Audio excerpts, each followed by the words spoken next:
रंजित रेड्डी का अंजाम भी कोंडा विश्वेश्वर रेड्डी जैसा होगा। केटीआर बीआरएस के कारगुजार सदर केटी रामाराव केटीआर ने 13 अप्रैल को चवेले में इंतखाबी जलसे आम मुनक्किद करने का ऐलान करते हुए कहा कि अपनी जायदादों प्रॉपर्टीज़ का तहफ़्फ़ुज़ करना और इक़्तिदार में रहने के लिए रंजित रेड्डी ने बीआरएस से मुस्तफ़ी होकर कांग्रेस में शुमालियत इख्तियार की।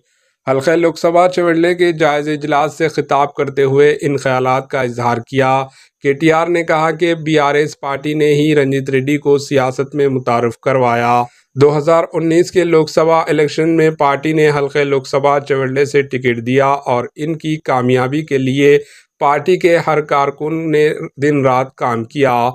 पार्टी में रंजित रेड्डी को काफ़ी अहमियत दी गई। हल्के लोकसभा चवेले में इन्हें मुकम्मल आज़ादी दी गई। इसके बावजूद रंजित रेड्डी ने बीआरएस पार्टी से धोखाधड़ी की। रंजित रेड्डी कविता को अपनी बहन कहा करते थे। जिस दिन कविता को गिरफ्तार किया गया वो हंसते मुस्कुराते हुए कांग्रेस पार्टी में शामिल हो गए। केटीआर ने कहा कि माजी में इस वक्त के रुकन पार्लियामेंट कोंडा विश्वेश्वर रेड्डी ने बीआरएस पार्टी से दागबाजी करते हुए दूसरी पार्टी में शुमालियत इख्तियार की थी। इनका हशर क्या हुआ अवाम जानते हैं।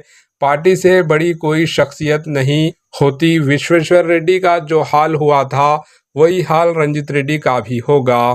फिर से तारीख दोहराई जाएगी। Chief minister Revanth Reddy BRS party ख़त्म हो जाने का ख्वाब देख रहे हैं।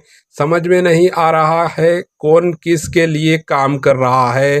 कांग्रेस के कायद राहुल गांधी वज़ीर आज़म के खिलाफ चौकीदार चोर होने का नारा दे रहे हैं कि जबकि चीफ मिनिस्टर तेलंगाना रेवंत रेड्डी मोदी को बड़ा भाई करार दे रहे हैं। केटीआर ने कहा कि लोकसभा इलेक्शंस के बाद chief minister Revanth Reddy BJP में शामिल हो जाएंगे। Bureau report AHN news.